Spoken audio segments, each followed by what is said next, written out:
Hello there, Sarah from 17 once again, introducing you to my Devil May Cry, Dante Must Die difficulty video walkthrough.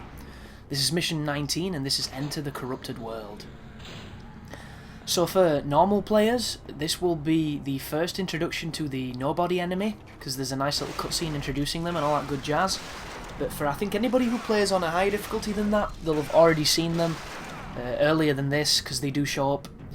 And that is one of the coolest things I like about Devil May Cry, and the reasons why I believe these game series to be some of the best in the business. They handle difficulty so much more elegantly than most games do. And one of those things that I really do appreciate is the fact that they introduce different enemies in different places and harder enemies on harder difficulties. Like for instance, on normal, I don't think you ever fight a Frost, or you don't have to, because you can run past them. And then on you play hard and boom, there's Frosts. It's a slight alteration that makes all the difference. And I love it, and I just wish that games were better. They were more in tune with difficulty, because these days difficulty just means that everything has perfect aim, everything does massive damage, and you have to spend your entire time, stood behind a chest-high wall regenerating. And that to me is not difficulty, that's just a war of attrition, and a war of attrition that modern games have got me very good at exploiting, because I've played so damn many of them. And that's why something like Dark Souls really resonates, because Dark Souls is one of those games that has a legitimate challenge to it. It is not a challenge without bullshit, unfortunately, but it's a bullshit that I'm not too bothered by. Like, I believe if Dark Souls had a less emphasis on trying to knock you off the edge or make you fall to your death, and there were better checkpoints, I think it would be the perfect game. I really do, because the level design, the enemy design, everything about that game is just intriguing.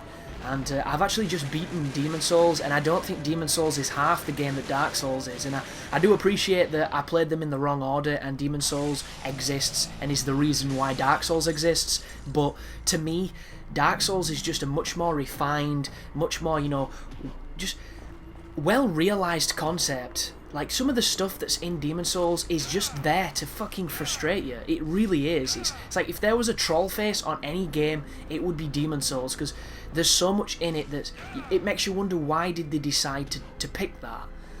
And I'm not going to go into too much detail with it, because I might do a video on its side talking more Demon Souls. It's probably going to save it for the Ghost Recon walkthrough that I still haven't finished commentating, because those videos are long and that game is not very hard.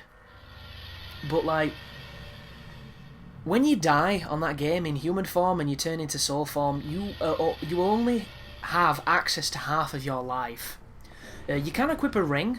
It's known as the bullshit ring, because it realises that this concept is fucking stupid, so it gives you a small mercy, and it enables you to not, have such a deficit, and I think you gain back something like 75% more life than you normally would. But you still don't have your full life bar, and this is a game that if you die in human form, it affects the tendency of the world and the events that will then occur in that world, so you never want to die in human form. Thus, you play the majority of the game in soul form, and you will never have access to all your hit points. And that to me, that's just a kick in the balls. I don't like it at all. And Demon Souls is fucking filled with that kind of nonsense. It really is, and a good analogy on how I feel and how it compares would be for me to say that Dark Souls has one level that I really, really dislike. There's one level I hate, which is Tomb of the Giants, but that's for different reasons. But the reasons I hate these levels, which is Tomb of the Giants and Blighttown, is because you can't see. It's really dark, the draw distance is intentionally reduced, and a lot of it is just fall to your death for no fucking reason because you didn't quite know where to go, or the enemies knocked you off. And there's pretty much one level, effectively, in Dark Souls that does this, whereas in Demon Souls, there is one level that doesn't do this. So every level is fucking Blighttown, and I hated Blighttown. So, just really strange. I don't understand why Demon Souls thinks dark is cool, why your character gives off a glow, because if it didn't, you wouldn't be able to tell where the fuck you were. It's just madness. But thanks for watching, guys, and I will see you in the much more challenging videos to come. You take care now.